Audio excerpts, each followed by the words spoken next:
Clune's Booktown Festival is a celebration of the book, filled with bookstalls, author talks, workshops and thought-provoking conversations in the historic Victorian township of Clunes. Welcome to the Playwrights panel. I've been asked to do an acknowledgement because I live on Jarrah country, just down the road, and I was honoured to do it, especially having Nath in here. I've just been on his country for about 4 days, and I am that sore walking up and down your hills in Tasmania on Maria Island with a bunch of Victorian or Curries, and pretty special place. But a lot of suffering there, not just with Indigenous people, but with how they treated their own. So I'm just going to do an acknowledgement of the Jarrah people and their elders that have passed away and present. And I was with Uncle Rick last night and told him I was coming here. He said I could do what I want because I'm Wamba Wamba, which is Swan Hill, but Uncle Rick Nelson grew up on my country in Balranald. So, and I did a lot of work with Uncle Brian Nelson and Auntie Carmel, his sister, and just amazing elders in this area. So just for me, I want you to close your eyes and put your feet right on the ground and maybe think, even this area, what it might have been like for Indigenous people, and to get where we've got these beautiful, talented ones now, like Nathan Maynard. Yeah, my son has worked with Nathan and he really respects him. He's a role model to my son as well.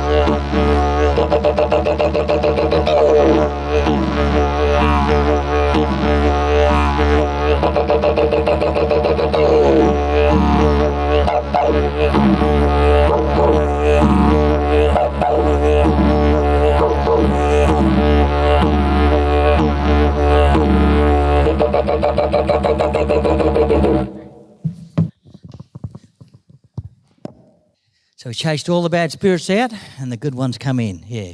So I hope you like this session. Thank you.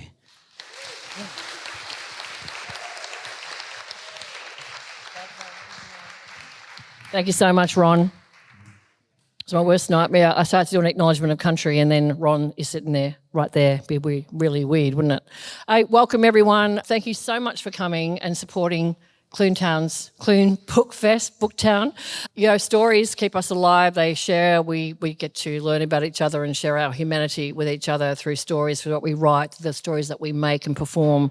So thank you for supporting this and coming. Some of you will come a long way to be at this panel, just to see us, your friends and colleagues, and hopefully some shit stirrers out there. There might be some coarse language. That could be me. So my name's Mari Lourey. No one trains you to be a chair, and I don't really. I've chaired one session in my life, so this will be a very amateurish affair. But I've got 3 incredible colleagues here. I'm going to introduce 2 of them, and then Nathan's going to introduce himself because he will do a much better job than anyone will at describing his multifaceted life and work. So we have Anne Butler here, who I'm just going to read my notes. I said, what do you want me to say about you? Anne writes about resilience, courage and hope. Landscape looms large in her work, juxtaposing Homo sapiens against the power of nature in order to remind us that we are nothing in the scheme of things. She's won numerous awards, which she won't ever tell you about, including the Victorian Premier Literary Award and overall Literature Prize, amongst many others. If you're talking about poetic drama, a poet and a dramatist, Anne nails it every time with her beautiful plays. And I've had the pleasure of seeing some of her work, Wittenham and Broken, and I think there was something else I saw.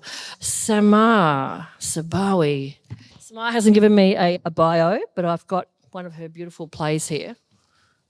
All their plays are for sale down by the Readings bookstore, by the way. Samah. Garzan, playwright, lives in Melbourne, and she's an author, playwright, scholar, commentator and poet who wages beautiful resistance through her art and work. She certainly does. I've never seen her work. I'm always away, but I had the well, I would say it was a pleasure. It was fascinating reading her book, two of her most significant plays, Them and Tales of a City by the Sea, which we'll talk about hopefully a little bit in this panel, because I just said to her, there's just one scenario I just cannot get out of my head, and I just would love to have seen it. So they're two significant plays. She's won the Patrick O'Neill Award. Okay, that's enough. Skip that. That's Marianne, that's Samah, Nathan. Thank you. I'll just do a swap. Hello, I'm regretting now not getting Mari to introduce me. My name is Nathan Maynard. I'm a proud Trawlaway man from Lutruwita country, Tasmania. I'm a father of 4. I'm a mad Hawthorn supporter, so very, very happy at the moment. I'm a playwright, I'm a director, and I think I'm just a storyteller. I think that's all you need to know at this stage. We thought we'd just kick off because how many people here go and see theatre as much as they can or fairly regularly? Wow, that's amazing. That's fantastic. Good on you. Good on you. So the question we always ask, as a dramaturg, I always say to someone, why theatre? Why are you writing this story for it to be performed over any other form? But some of these people are also writing books and other writing sort of projects as well. But I think we'll just start out with why theatre to begin with. Do you want to go, Marianne? Okay, so why theatre? When you're writing, sometimes the story itself will lead you to the best way in which you can tell it. So sometimes you come up with an idea and it comes out in the form of a poem, and you know that's where it belongs, as a poem. Sometimes you start to see characters having conversations, or you come up with a situation or a theme, and you have to know in your guts that the best place for it is the stage, the theatre. So I don't want to be saying something that's really cliche-ish, but you really just have to follow that gut feeling of what's the best form to tell this particular story. I write in different genres, and I've done short stories, fiction, non-fiction. I've never made a decision before I go into the writing of what I'm writing or where it's going. The writing itself is a process of dealing with a lot of the issues that have wounded me deeply, being the daughter of refugees, watching a genocide unfold in Gaza, watching a lot of injustices around me. Them was inspired by the anti-refugee rallies in Europe. And you find yourself sitting down and wanting to really get the toxins out of your body, get that poison, that racism that was directed at you, that ugliness that has seeped through you and is trying to poison your life, to get it out, and to get it out in a way that is not going to hurt others, but rather light a pathway for others to navigate through their own trauma, pain, misfortunes. So that's why I write. And the theatre is special in a way because it's about building a community. So when you write a poem, it sits on your drawer until you find the poor victim who's willing to listen to it. But with theatre, once you've written a play, it's not really a play until you've had people read it and join its community and adopt it as their baby, and your community grows, and this thing that you've written becomes everybody's thing, and then the audiences start coming in. So it's such a beautiful feeling, and especially with the themes that I write about, to see people come every night, share the stories, and and be part of that community. Beautiful answer. Remember Truman Capote said the story will find its own form. And someone else said the story always knows more than you do.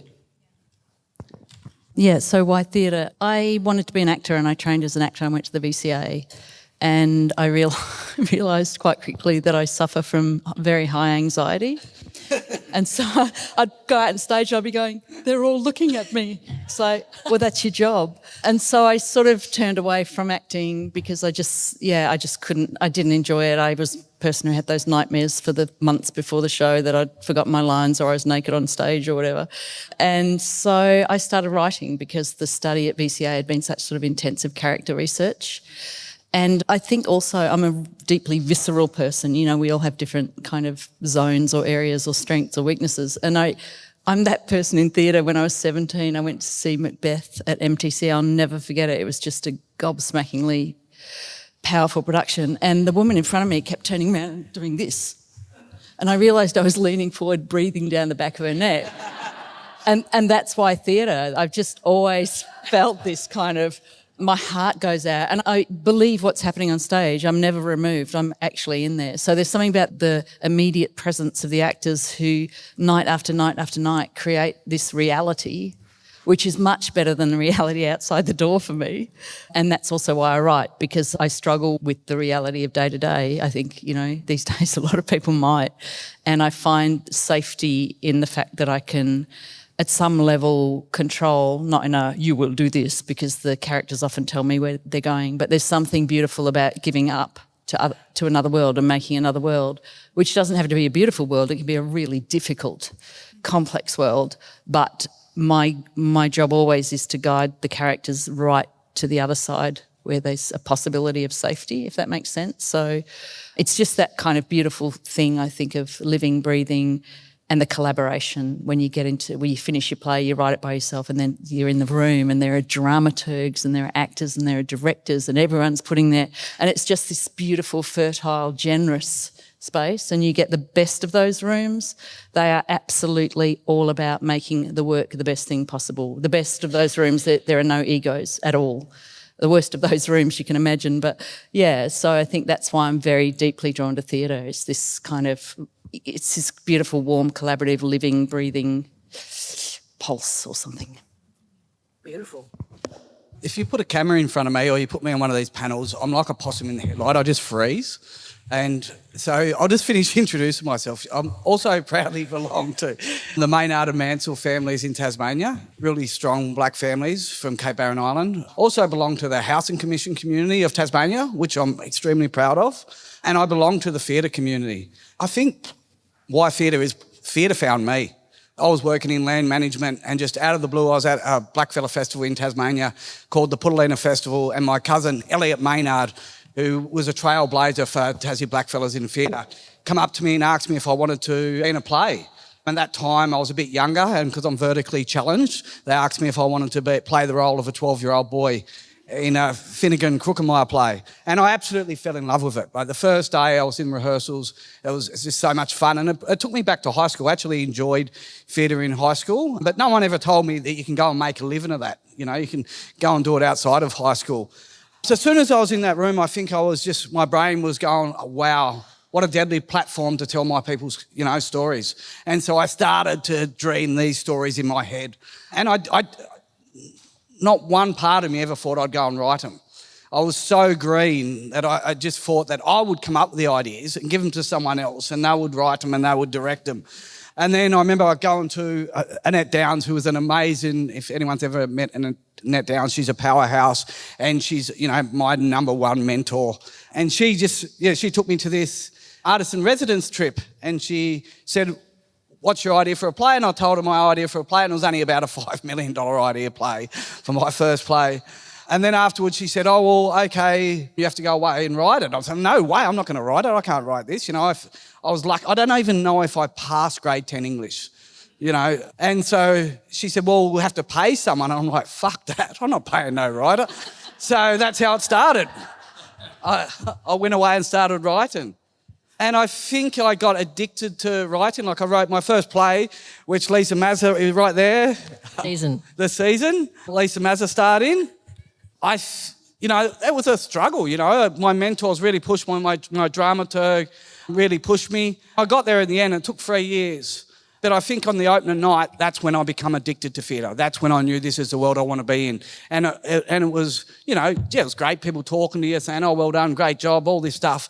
But it was for the first time in my life, people bloody listened. I'd been marching the streets all my life, yelling out for our land rights, yelling out for our identity, and then all of a sudden, these people started to listen, and I didn't have to lose my voice to do it. And that's when I think I become addicted. Awesome. I remember meeting Nathan during a reading of the season, and he found out what I did, like a dramaturg and player, and he cornered me on this balcony. Everyone else is grogging on, we got through it. He's just grilling me about what plays he should read. He's reading David Williamson plays to analyse structure. I've probably read 2 David Williamson plays in my life because it's not my cup of tea, but he's a freaking good dramatist. Anyway, I would say the defiance of some of your characters and the way some of your plays have ended, which we'll get to, I reckon, is freaking awesome. And you're right, you've got your voice through. I remember you pulling me up, actually. What? And I said, I love your work. And you said, what have you read? You got to work at your craft. And he works at his craft, as all 3 of these playwrights do. So it's fantastic having them here. So the themes of the festival are defiance and hope, and I think at no better time do we need these themes. But we're going to roam around, talk about whatever we like, I think. But we did sort of think it would be a good thing to start with about the themes of how do those themes appear in your work. I think every single playwright here may write about defiance and hope in forms and many other themes as well. Resilience, Marianne talks about. Samah, could we start with you? Because you had a lot to say when we had a coffee, and it was it's never dull listening to Samah. I love listening to you talk with the fiery that you've got in your belly. Yeah, so do you want me to speak on defiance and hope? So, yeah, if I remember that conversation, my thoughts were hope is the engine that drives the defiance. Hope is the engine that drives resistance and resilience as well. Because if you think for 1 minute that your act of defiance is wasted, or that your act of resistance is meaningless, that there is no hope, then your chances of actually committing that act is decreased. And that's why you find that in resistance movements historically and in the current times that we live in, that there's a big focus on cultivating hope as part of the resistance. In Palestinian culture, in Palestinian resistance, this was ingrained into us from the day we opened our eyes, that you have to cultivate hope in order to resist oppression, in order to look forward to a future when everything around you tells you you have no future, in order to hold on to an identity that everybody around you denies you. And especially today in Gaza, in order to try to dream that this going to be a better tomorrow for humanity, because Gaza tested all of us, not just the Palestinians, then we have to make sure that we cultivate hope in a tomorrow in order to continue to be defiant of the status quo of oppression that we have today. In Tales of the City, 2 Cities by the Sea, the ending it's both heartbreaking.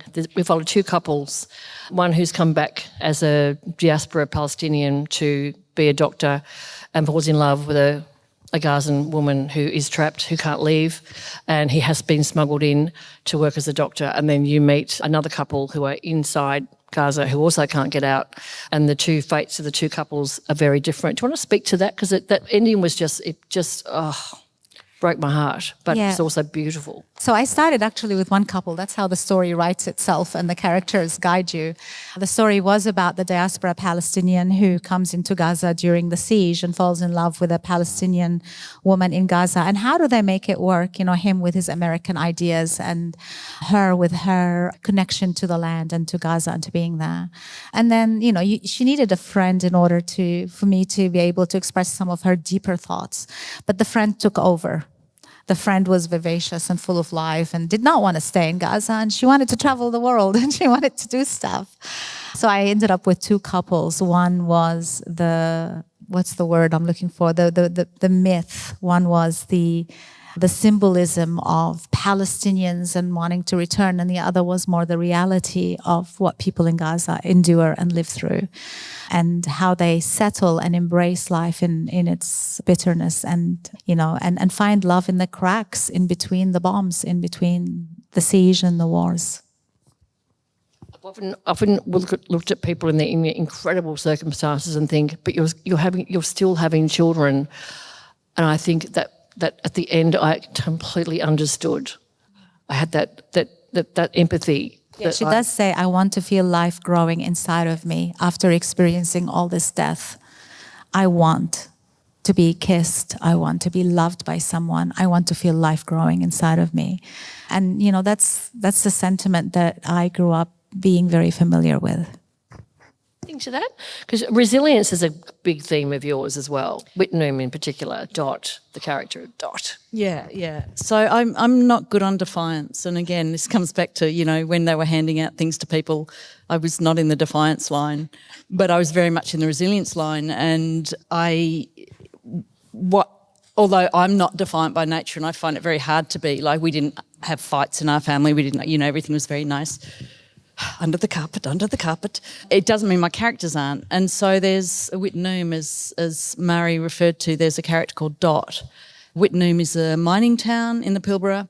It was an asbestos town run by Lang Hancock, and they knew they were mining blue asbestos, which if you have one little fibre of blue asbestos in your lung, it can stay there for anywhere between sort of 2 and 50 years, and it will activate at some point or not. And so people don't even know they've got it, and then they get diagnosed with mesothelioma, and then usually it's like a 6-month, there's no cure for mesothelioma. And so the mining town knew, the mining company, the Western Australian government knew that the connection between the mining of blue asbestos, mesothelioma, the deaths, and they covered it all up. So government reports were covered up, doctors' reports were covered up. So it's just this heinous scenario where so many people have died, like thousands of people have died from mesothelioma. Both my parents died of cancer in the 90s, and this comes down to the defiance. My mother died, she was diagnosed with lung cancer, and she was given 3 months to live, and my father was diagnosed with bowel cancer and given a really good prognosis. But as soon as Mum was diagnosed, Dad just gave up. You know, there was this thing about his will. He didn't want to be there without her. We all went to the oncologist appointment with her when he said, "You've got 3 months." And as we walked out, she said, "Nobody tells me when to die." Best line. And so when I came to write Dot years and years later, this woman dying of mesothelioma, my mum, I cared for her in her last 6 months. Well, my then husband and I cared for her in her last 6 months. And so, you know, I got to be privy to her journey of defiance, because 3 weeks before she died, she said, "I want to have my own house with my own things around it. I want to move out." And so, you know, there's my husband and I moving all this stuff out. You know, she's 40 kilos and so skinny, but she got what she wanted. She got her own house, and then she died. But Dot was very much based on her. And so I just lent into my mum's defiance of this bloke. And sure enough, Mum lasted 2.5 years, and she sort of, you know, had a great time. She was travelling, she did all sorts of stuff.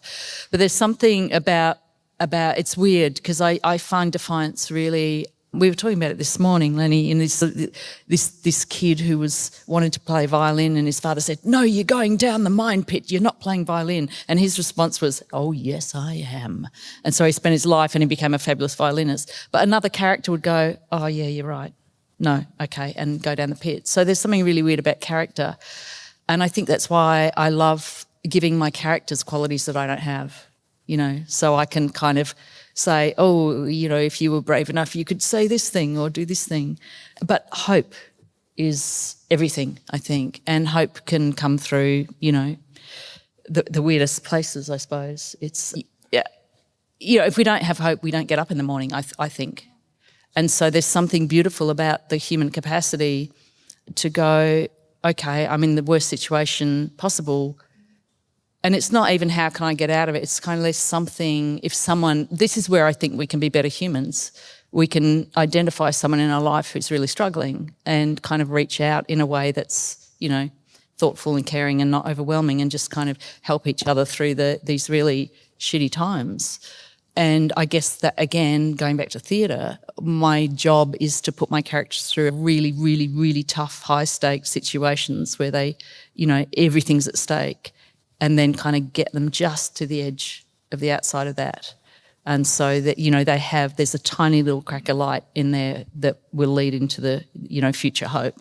And so as a playwright, I craft my work. Every single one of my works has that. And I think for me, it's a responsibility to lead my audience into a place where they're not left floundering, if that makes sense. Yeah. Great. Fantastic. Nathan, we talked about that visceral moment in theatre where the woman could feel the breath on your neck. And I remember in the play 37, the first time I saw it, sitting in the audience at the end, and I reckon the entire Sumner Theatre, 400 people, we just held our breath, and I was praying he would do what he ended up doing, but terrified that he wouldn't. God, I want him to do this, but will he? Yeah. Would you like to speak to that moment, or anything else for that matter? Yeah, I think all my plays, like talking about Defiance, I think all my plays are the same. I write the same play every time. And it's... So you've only got one story, so... I give you a cuddle, you know, I make you laugh, I give you a cuddle, and then I punch you in the guts. You know, and it's the same routine every time. Yeah. You know, being cliche, I think, you know, the act of an Aboriginal person being on this country is an act of defiance. And, you know, I come from some tough buggers in Tassie, you know. I'm always going to tell you the yarns. And my nan, Stella Mansell, who come off Cape Barren Island, there was a couple of rat bags in our family. My uncles were rat bags, and the cops used to come there, and every now and again, and Nan used to put the hose on them and call them all the, you know, white this and white that under the sun. Yeah, that's right. I suppose in that moment, I always, in my head when I was writing 37, I knew that he was never going to kick the goal, you know, and I knew that he was going to, you know, there was going to be an actor to fight. Set the scenario up. Was that sorry? Set the scenario up. Yeah. Well, how do I do that? Yeah, so it basically comes down, you know, this country football team have never ever won a premiership in their whole existence. And they recruited 2 black players this season to give them that X factor, to take them to premiership glory, which is all a metaphor for reconciliation. But of course, the white coach doesn't listen to the black players and says, no, he tries to assimilate them and play his game. Anyway, but they end up getting to the premiership, and it comes down to the last 30 seconds. And, geez, I'm trying to think my name of my character. It's not Sunny. Yeah, me neither. Yeah. Anyway, this character, in the last second, he's got a shot on goal to win a premiership for this town, and he's about to walk in and take the shot, but he buries the ball. Instead, he puts it in the ground, and that's speaking to Maynard, you know, the traditional football that was played on this country in South Australia, where if you put the ball in the ground, that later on you can come back and have another shot at it. And that was for me saying we're not going to get, especially after, you know, the referendum, we're not going to take the shot now. We'll come back at a better time when we're all ready, and then we'll pick the ball, we'll unbury that ball, and we'll have another go at it. And I remember, first off, before the Maynard theme was I found that Maynard theme, he was going to kick it out of bounds. But then the more I researched about Maynard, it was one of them moments as a playwright, as you know, or as a storyteller, the hairs on the back of your neck stand up and you go, that's it. And I just remember I found the end of that play. Fantastic moment. I saw that twice. So there's so much to talk about. Samah, I wanted to go back to the play Them, that was the next play that was on in Melbourne anyway. You've had other plays on overseas, Them, which will be on sale. I read this almost like a novel. It's such a beautiful poetic work to read as well. But the ending, I read it one night and then I could not sleep because I kept imagining, what if that were me? What would I do? What would I do to survive, and what would I do to escape? And what wouldn't I do to maintain my integrity if I had to do what this character does? And I don't want to talk about what she does. I don't know if it's in the context, but I thought it would be a great thing to discuss why you wrote, again, these incredible characters in an imaginary fictional place, but you can see the place and what you put them through. Yeah, so Them was inspired when I was in Helsinki. I can't remember why I think I was doing some kind of a speaking tour in Helsinki. And it happened that the time I was there was, do you remember when the refugee crisis spilled out of Syria, and there were refugees footage we would see every day on television of refugees, Syrians walking on foot across Europe, getting onto boats, drowning. There was a lot of drownings going on. And at that time in Helsinki, there was, and across Europe, there was the beginning of the rise of a very ugly nationalist movement that specifically targeted the refugees and did not want the refugees to come. They were calling them pedophiles and criminals and terrorists and all sorts of things. So on that day, after I spoke, at this event, I was told, don't leave your hotel tomorrow because it's Finland's National Day and we're expecting huge nationalists, right-wing, cross-bearing, torch-holding, anti-immigrant protests. And so I stayed in my hotel room the next day and I was thinking about how dehumanized these refugees are. You know, they're either referred to as refugees or a flood of humanity or pedophiles or terrorists. But what goes on in a living room of a family who is living a life like you and I would be living when suddenly they are faced with the question of, do we stay in our home or do we risk everything and leave? And is the risk of staying worse than the risk of leaving? Do we get the money? How do we get the money? What's the mechanism of that journey? And so I wanted to write the story of the refugees before they've become refugees, in those final few days before they make up their minds about that decision. And that's how Them was born. It was written, the first draft was completely written on that day in Helsinki. And then when I came back, we started workshopping it and developing it, etc. And that scene at the end, and this is where all of us are the same. If, God forbid, a war should break out here in Australia, a lot of you would start to look like the Palestinians or the Syrians or the Sudanese or, you know, or. We all make very extreme decisions. We all become the same people. And nowhere is this clearer than when I wrote Them about Syria and the struggle in Syria. That final scene that you referred to of them putting their baby under the kitchen sink, hoping that the baby would survive, was actually inspired by my cousin, who, when the when Israel dropped a flyer saying that their building was going to be bombed, knew could not make it out quick enough. So she shoved her children and herself under the kitchen sink, like she just threw everything out and shoved herself and her kids under, and the bomb fell. And that inspired that last scene. So whether in Gaza or in Syria or in Yemen or in Afghanistan, and that's what I try to do with my writings, is to say these stories might seem place specific, but they're actually universal because we're all human beings. Amazing work. I would really encourage you to buy that book if you can, and I would hope that play comes on again. I think it's such a timely play. It did tour, didn't it, after its first season? Yeah, I toured, and it just had a season in Boston, I think. Yeah, fantastic. Yeah, great, amazing. Marianne, the characters in Broken. Tell us about them. Beautiful play. This is the one that won like a swag of awards, didn't it? It actually is. We playwrights and plays do not get a lot of attention, but I think Broken was the only play that's ever won the big award for the Victorian Premier Literary Awards in 2016. Am I right? It was the first one, but then the first. next year, The Drover's Wife won. So that was true. also a play. Yeah. And then I think another play has won since. Yeah. So yeah. you actually broke that. Broken. Thank you.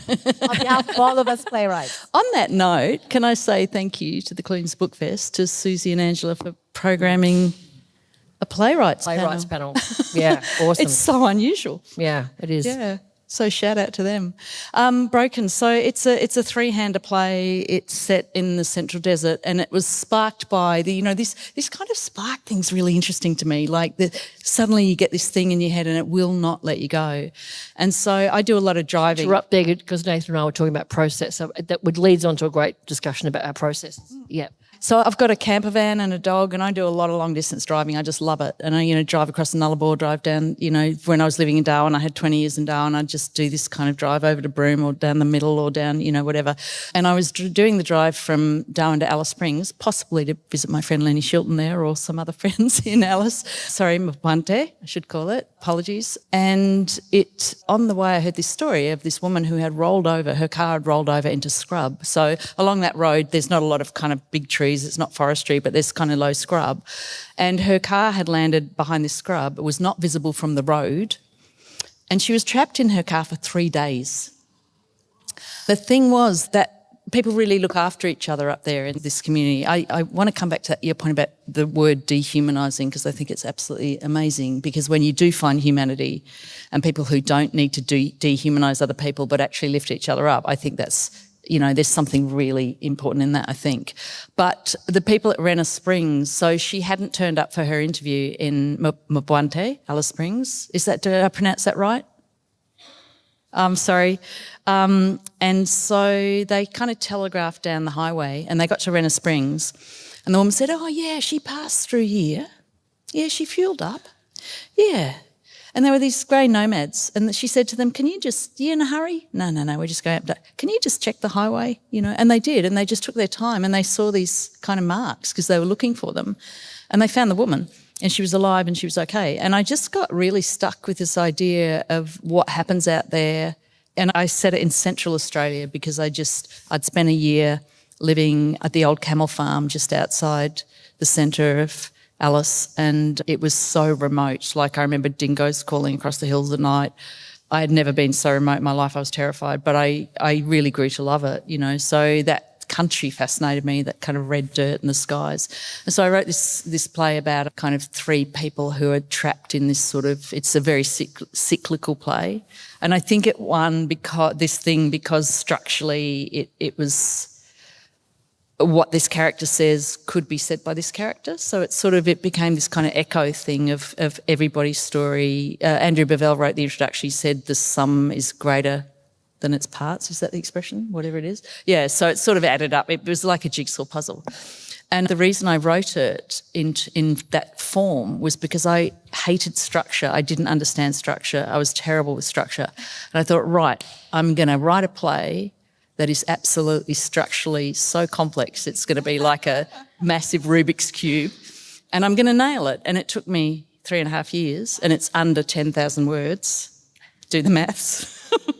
And I just got to the point where I kind of went, and there it is, with a very, very good dramaturgical report on it, which came back with 3 notes. Usually when you get sometimes when you get dramaturgical report, dramaturgy is when somebody reads your work and goes, okay, this is what could help it, or this is what's wrong with it, or this is, have you thought about this?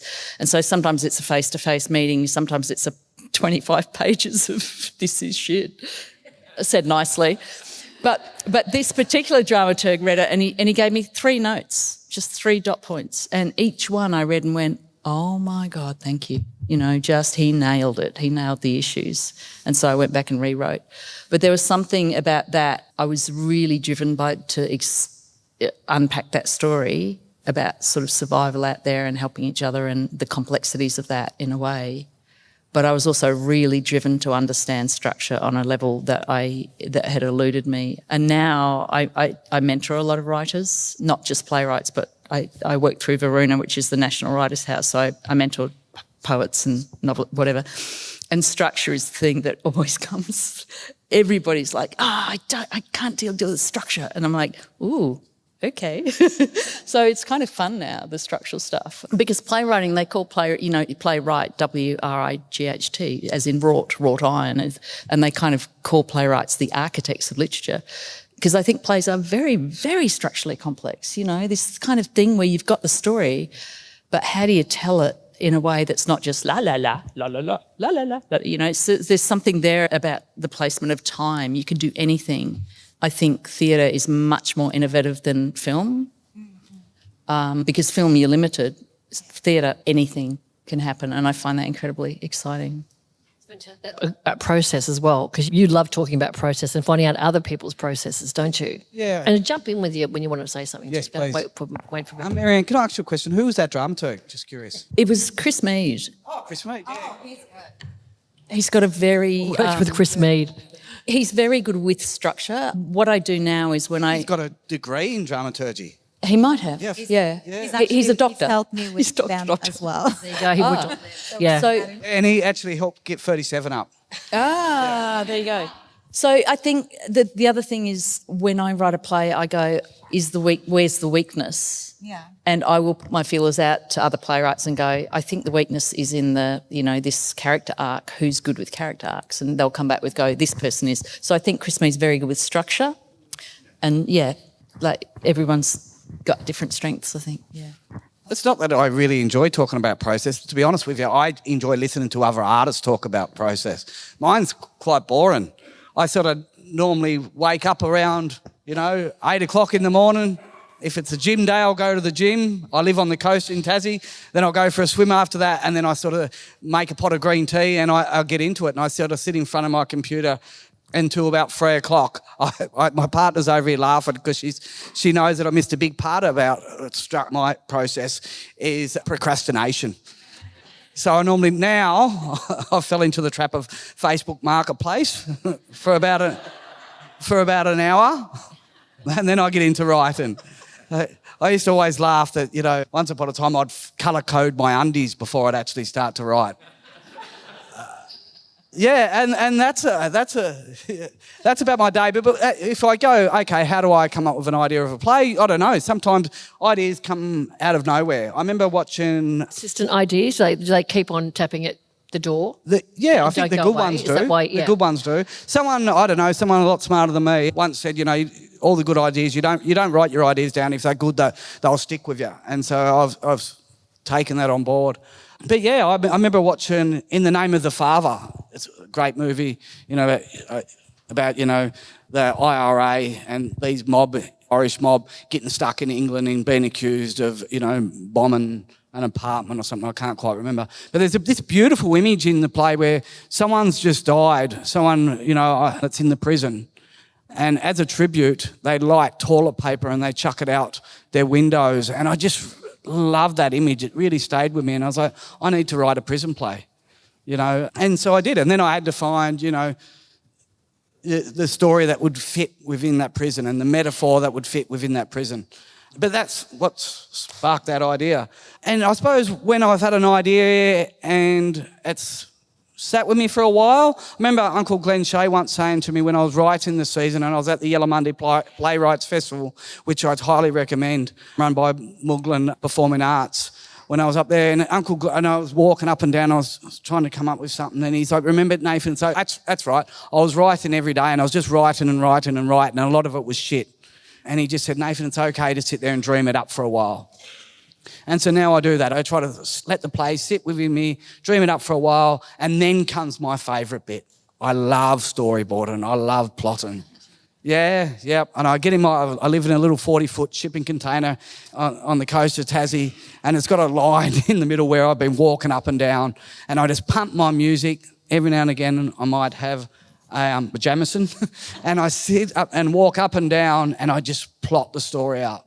And I might do that about 3 or 4 times before I get into the first draft. And the first draft I normally call the vomit draft. And my dramaturg, my first dramaturg, who taught me so much, about playwriting, Peter Matheson, taught me that. And what that does for me is it gives me the freedom to write shit, so I don't get to it. Otherwise I find myself, I'm just going to write a scene, then I go back and just edit that scene, and I get stuck in that cycle. But if I give myself permission to say, hey, this draft's going to be shit, then I can just, you have to write the first draft to get to the second draft. That's the written draft. What happens when you take it to the floor and you get actors reading it out and it actually becomes their hate that moment. interpretation as well? Reads, I don't know about you fellas, but reads are so painful, the first reads. Yes, absolutely. Look, I think our processes change depending on the play that we're writing and the journey that we're on. But I would add what I have done with my work consistently is include a lot of research. Interviews with people who have been through these experiences is very important. Testing the authenticity of place and time that I'm writing about is very important. And then community consultation to make sure that I am not harming or creating any kind of grief within the community with the stories that I'm telling, because there's such deep stories. So I include that as well as procrastination, which is fantastic. Basically ignore the writing until you cannot ignore it anymore. You just have to get on your feet and start writing. No. Or anger. Oh my God, anger is great. So that's about it for me. And then, the usual stuff where you start to build a community and you have the development and you have the readings and, the first draft, which not a lot of people say. Usually the first draft is something that I would be the only person that would see because I would work on a few drafts before I start involving other people. It's a three-dimensional thing. A performance on stage is not just what's on the page. And because so you're testing that's the challenge for words the writer even who's like been on before, that even before opening night, the actor could turn around and say, "Oh, is it okay? This just is not rolling off the tongue. Can I just use this?" Because the actors will bring themselves into the work as well. So, yeah, that's pretty much it for me. Anything to add there, Ms. Butler? Dr. Butler? Oh, doctors here. Oh, doctors. I'm not. That's Am I? And not yet. Not yet. I'm at the well, no, I have to submit on the 8th of August. I vomit. I'm with Nathan, yeah. But they've got this expression, are you a plotter or a pantser? And the pantser is like flying by the seat of your pants. I'm a pantser. I can't plot. My head does not work logically. And so I get this kind of feeling of this character in my chest and they kind of grow and they swell and I always kind of know what the ending is and then I'm just like, bleh. And then the cleanup begins. Yeah. Anything to add to that, or do you want to, is there any burning questions? Or do you fellas want to keep on talking? Yeah. Far be it from me to direct. I just want to. I don't have a question or anything, but I'm just really intrigued by that word dehumanising. I just think it's kind of why I write, to sort of give a little slice of humanity back. Yeah. And it's really interesting that both of you are writing about incredibly important cultural issues, and I think the power of that, the power of kind of exposing those injustices or exposing that treatment I think it's extraordinarily important that those stories are. And really, this brings me back to why theatre, which is where we started off. When you're watching a movie at home, there's a screen between you and the film and people running in and out. When you're reading a book, there's a lot of interruptions and you're imagining things. With theatre, it's so intimate and you're actually in the living room of a family in Yarmouk refugee camp, or, you're in a football stadium or wherever you are. It's the make-believe is so much stronger and you're there with a collective, a group of people, and then your emotion is multiplied. Your laughter rolls across the room. One of you starts to sniff and cry. The other one will be moved. It's just magic. It's pure magic. And when it comes to dehumanizing, it's probably one of the most to invite people to look at a different world. Mm. And you too, Mari, because you're a very celebrated playwright and you're a dramaturg and you develop work for a heap of other people. So you're right in it. Often the question I ask, and I want people to feel, how do you feel at the end, and have you changed? Has it changed your thinking? Has it illuminated something for you that you've been thinking about? And to me, that's what great theatre does. It illuminates something that you were struggling with or hadn't given a lot of thought to, or like even just now, that word dehumanise that you kept coming back to. It's probably a word we hear a lot, but how often do we? And I think we're becoming desensitised in this world of, There's a lot of Ds. Desensitized, cacophony of social media as well, and the way we need to denormalize. Yeah, and theatre is alive and immediate, and I want to. If someone's crying at my play, I'm moved by that, and I want to know why. What touched that person? Because it may not have made the next person cry. I think it's fascinating to see how people respond to the work as well, and say, I never thought about that before in the same way. I'll never look at a photo in the newspaper again and ever not think about the photographer who took it. It's like, yes. So you never know how it's going to land. But that's why I like workshopping. I really like workshopping and having people pull it apart. And there's a few people sitting down there who just are great at shredding work apart. But usually because it's good, it's a good shredding. It's like, yeah, you're not going to blow smoke up my ass. I'm glad. Just tell me what's not working for you. But then the audience will have a different reaction to what the professionals will have as well. So I was interested in that as well, because I'm insufferable if I go and see theatre with non-theatre makers, because I just pontificate and I'm critiquing it, and I just want to go with a theatre mate. My children hate watching a movie with me or coming to the theatre with me. Yeah. I'd just rather go with my theatre mates, because I'm insufferable otherwise. Anyway. Oh, question. Yes. What would be the most profound advice to a new playwright? That's the question. Don't edit until you get to the end, because you'll be stuck in that cycle forever. What'd you say? Don't edit your play until you get to the very end. Otherwise, just vomit. Otherwise, you will be stuck in you'll be stuck in this cycle of editing, and you will never get to the end. Like every day that you get up and you go, okay, I'm going to write a new scene. Write that new scene. Don't look at the old scene. Don't look at anything you've written before until you get to the end. Then go back and edit that first draft, that vomit draft. And be open to criticism, but you don't have to take everything on. That's a really important part of Totally agree. the writing for plays. Yeah. Have a notebook and say, thank you, that's a great offer. Thank you, that's a great offer. Yeah, don't panic. Just don't panic because someone's asking you a question that you can't answer and go, oh, no, I'm shit. Oh, no, I don't know what I'm doing. Just sit with it. Sit with the discomfort, and that you don't know, but the story might know more than you do. You just don't know it. Unconsciously, your brain's doing 90% of the work that you're not even aware of. So, but also be humble. Be humble. Take criticism. If you can't take critique, get out of it. Don't do it. Yeah, and it's funny, Marianne, you're talking about, structure. We all know structure. We all watch movies. We all watch theatre. We all watch, read books. We know structure. It's innately in us. We've heard our uncles, our aunties all tell us these stories. Trust your gut. Also, congratulations. No, kidding. Kidding. It is the best job in the world. Congratulations. And my advice is do not give up on yourself.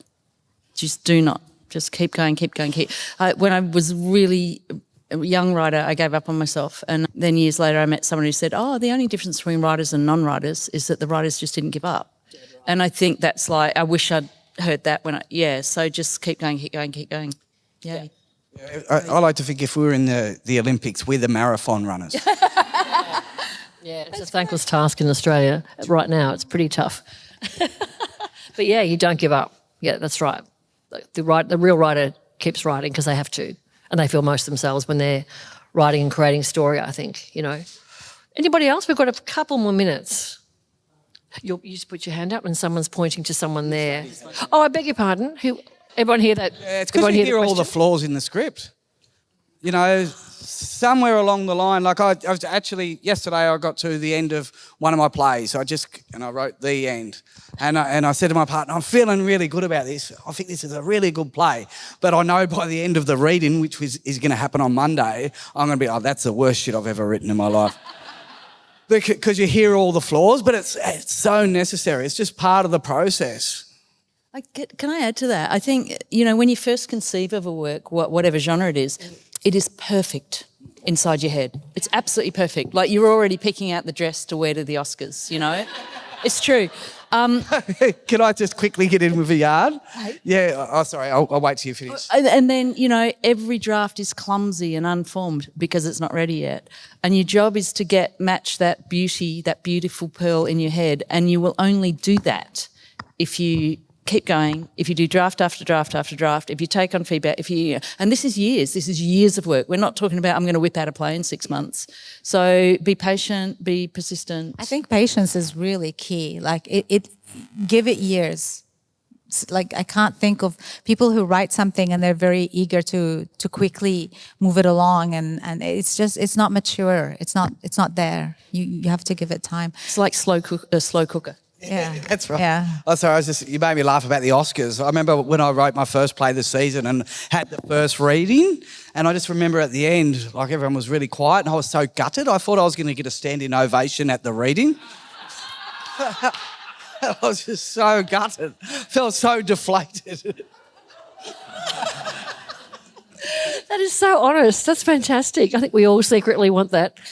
Yeah, quick question. Yeah, so I guess my question is in the context of the devaluing of the creative arts in terms of, the funding cuts and all those kind of things.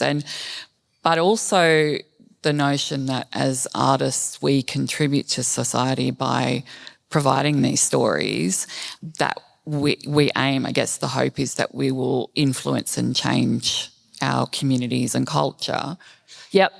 So the question is, in terms of particularly, I guess, Ricky and Samah, how do you get the people who need to hear the stories to participate, I guess, like rather than just, what's the word, like preaching to the converted, I guess. How do you get those people that you actually want to change to come?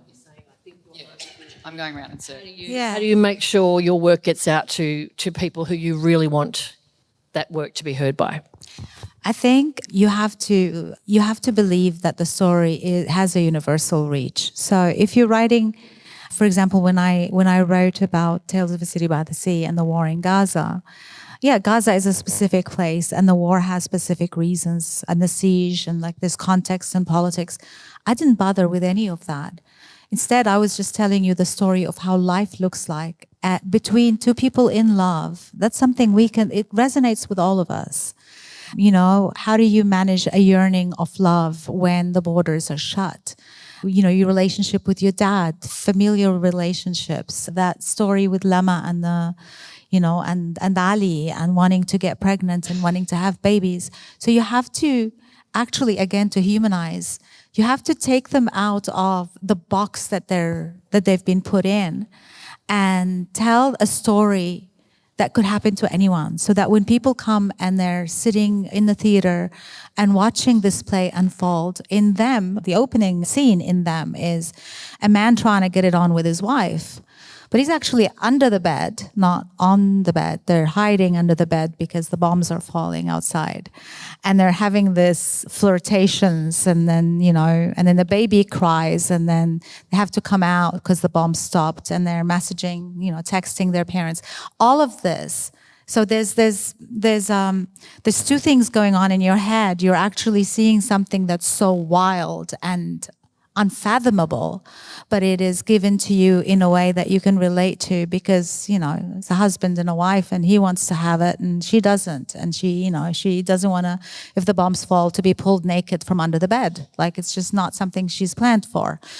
And there's comedy, and there's, you were saying you like to cuddle them and then hit them or something. I can't remember. In the gut. Yeah, so you have to open it up, because if the story is really that specific, people don't care. And the only way to make us all care about what's happening in the world is to point out ways that our shared humanity, our shared love for each other, our, all these things that we care about, they're shared themes. And it doesn't matter which country in the world you're on. You're going to not really like your mother-in-law or not get along well with her. I mean, there are things that are across the board. And so you bring those out. It's probably another half an hour. You can probably talk about that topic for half an hour. Louise Goff, another goddess of story dramaturgy, used to say that each story is its own prototype. Each story has its own unique origins and pathway, and so it's a longer conversation, I think. It was meant to get out there. Hopefully it will. I know we're out of time. Are we completely out of time? Yes, we are. They've been very kind. Look, thank you again to you, the audience, and thank you to Clunes Booktown Festival. This is awesome to have a playwrights panel. Awesome to have such a huge gathering. I thought there might be like 30 people in a room, So thanks to all of you for coming and for supporting theatre, and please keep continuing to support theatre. God knows it's tough enough at the moment to get anything on and to get funding for it as well. So thank you. Thank you. Clunes Booktown Festival is presented by Creative Clunes. Tax-deductible donations to keep our stories alive can be made at creativeclunes.org.au. This podcast has been made possible due to the generous support of the Hugh Williamson Foundation.